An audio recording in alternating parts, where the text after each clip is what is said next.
Everyone, I'm really very happy today.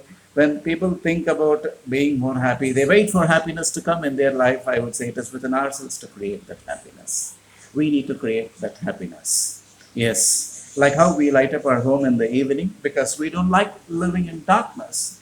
It is within us to enlighten our lives with more happiness, and we can keep ourselves happy by keeping others around us even more happier.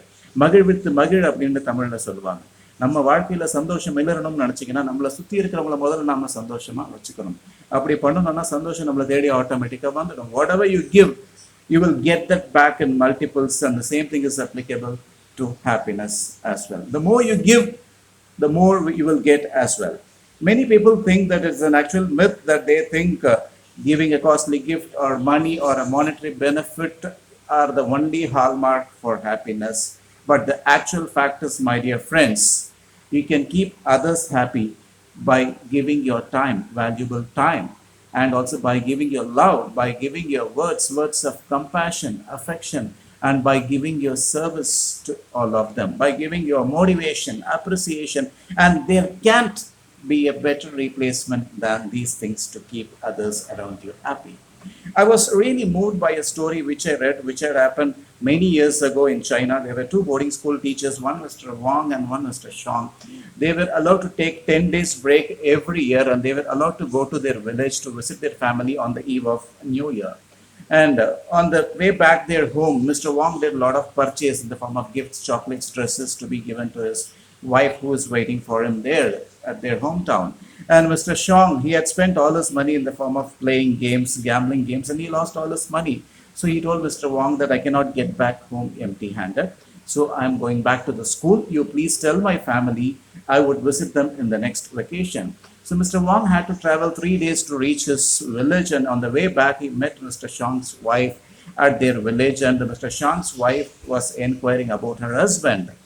So Mr. Wang was completely speechless. He didn't know what to do. He saw his 7 children and also his dependent parents. They didn't have anything to celebrate their New Year. So he was speechless completely. And what he did was he had given every gift he purchased to their family, saying that Mr. Shang told me to give this to you all. He told you all to celebrate this New Year happily. He will connect with you all in the next year when he gets his holidays. So as of now, he is not given any holiday. So they accepted all the gifts and the dress materials happily, and they started celebrating their New Year. So Mr. Wang went back to his home the next day and told his wife about the entire incident, and told that he has come back empty handed, giving everything to their family. And Mr. Wang's wife was not convinced at all. She was shouting at him, "How can you do like that? We don't have even a single penny with us. And we cannot celebrate our New Year. We have to shut indoors. So there is no celebration. There is not even a square of meal for us today." So the next day was New Year. They were completely shut indoor without celebrating New Year. And his wife gave him an idea. Why don't you do one thing, Wang? So you have all your students living in this village. You can just approach them and you can borrow some money from them.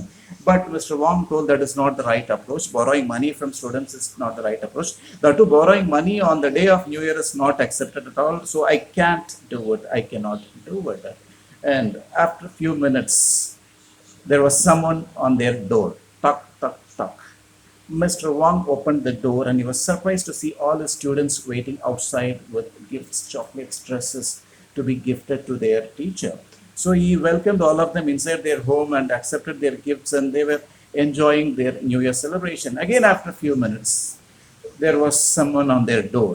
Tuck, tuck, tuck. The door knocks. He opened the door and he was surprised to see Mr. Shang and his entire family waiting there on their door, and he just welcomed them as well. And Mr. Shang's wife, she was filled with ocean of tears, and she told Mr. Wang that my husband came back home last night and he told me about everything that has happened, the way he lost his money. But I really appreciate your kindness and gesture, Mr. Wang. Though you didn't have anything for your family, you didn't want to disappoint us. You gave everything you had purchased for your family to us, allowed us to celebrate our New Year. But we felt it would be inappropriate. It is not right if we use these gifts. So it is right only if you would use it for your family. So we have got back all those gifts, sweets, chocolates, and you give it to your wife and celebrate your New Year. And Mr. Wang replied back saying that please accept it as a gift from your loving brother, Mrs. Sean. So you have 7 children, dependent parents and parents-in-law at your home. So it would be appropriate only if you celebrate New Year with this money, with these gifts. Because here only me and my wife are there and we are already celebrating our New Year. So there's nothing wrong in it. And she was completely filled with emotion and she said, Mr. Wong, you have proven that you are a teacher and you have taught us that happiest ones in the world are those who give everything they have and those who give everything they possess. You have also taught us one more thing, Mr. Wang, that we can make a living by what we get, but we also can make a life by what we give. So you have proven that also, and she was very happy about it. So similarly, I also came across one incident, one story, so which says very clearly, imagine when you're traveling on a train, you carry the luggage with you. So you may carry the luggage with you, or you can put the luggage underneath the seat. But ultimately, train is going to carry the load. So in the same manner, in our life also, when you carry the luggage on our head, or when you carry the baggage on her head, it would unnecessarily increase our weight and it would unnecessarily increase our suffering because of its weight. But when we put that weight down, our life becomes even more comfortable. Like the way we laugh, whether we laugh or we cry in our life, days will definitely move by. And everything in life will change like decision. So just imagine that happiness in our life is also a decision. So happiness in our life is also a decision, just like how decisions keep changing in our life. So let us decide to be happy in our life no matter what. Let us teach ourselves, our family members, our children also to be more happy, to move forward, to move ahead in our life with this attitude of staying happy.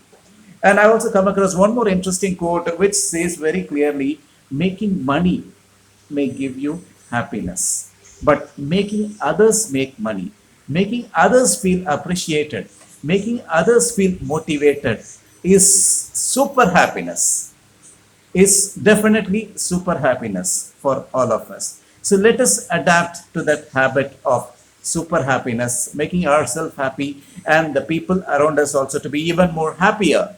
So stay tuned, my dear folks. Stay happy, happier forever. Thank you. Happily yours.